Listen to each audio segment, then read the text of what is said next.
Gumluck and the Gold. On Thursday, the king invited all the wizards in the kingdom to his castle for snacks. So Gumluck and I walked through the forest, past the market, beyond the neighborhood of houses, and finally to the toe of a thin mountain. The castle was on top. Gumluck had always admired the king's mountain. It was much, much taller than the wizard's hill. "Why does the king invite you wizards for snacks?" I asked. "Just to say hello," said Gumluck. "You know how it is." "That is what you said about the townspeople," I reminded him, "and they all wanted favors, and not one of them said hello." Gumluck thought. "That can't be right," he murmured. Gumluck made himself some wings out of magic, and together we flew to the castle entrance. The mountain rumbled beneath us. "Did the mountain just rumble?" I asked. "It is probably hungry for snacks," said Gumluck. We went into the castle door and through the Hall of Harvest Heroes. Paintings of past heroes peered down at us from frames on the walls. "That is Borgin Baffleton," said Gumluck, pointing to the first frame in the hall. "He was very helpful. 100 years ago, I made him a potion of smartness. And then he invented the word and. It made talking easier." He walked on a bit, and Gumluck pointed. We walked on a bit, and Gumluck pointed to a painting of a woman wearing a wimple. "That is Prudence Snake Wrestler. She wrestled a snake." "A snake?" "A giant snake." "All by herself?" I asked. "All by herself," said Gumluck. "Well, I did cast a spell that made her better at wrestling, but she really helped the town. That snake was eating too many chickens." "It sounds like you helped too." Gumluck blushed. "Except I was the one who made the snake giant in the first place," he explained. Farther on was a painting of a baby. "A baby?" I squawked. Whatever could a baby have done that was so helpful to the town? "I never heard," said Gumluck, "but the king promised it had been very, very helpful." The next painting was the same baby, but a year older, and then a year older than that, and a year older than that.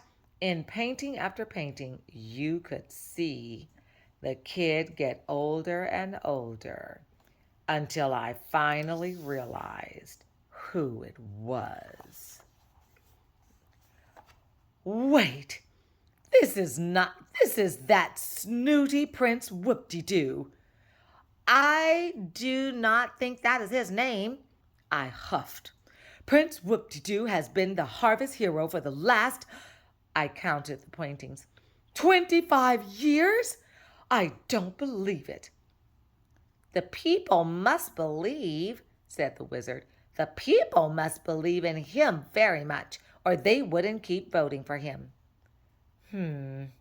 I bet his father, the king, counts the votes, doesn't he?"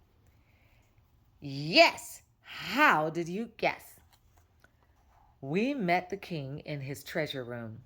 The treasure room was filled with gold and also ordinary things, straw and sticks and a big stack of bricks. Gumluck was hoping to see the very wise wizard who lives in the moon. He would have liked to see the beautiful wizard who carries his house in a teapot, or the round wizard who tamed the sky. He told me he especially wanted to meet the shrinking wizard who lives next to a big hole.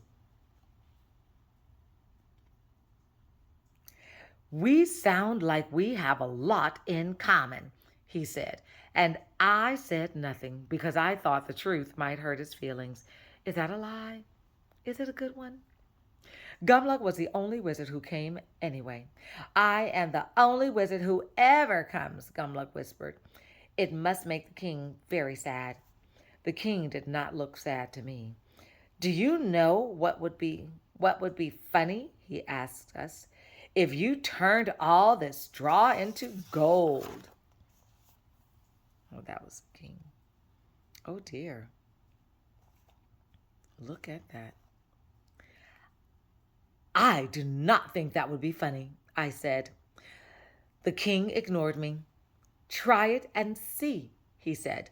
So Gumluck made magic and turned the straw into gold. I guess it was a little funny, he said. I guess it was a little funny, he said.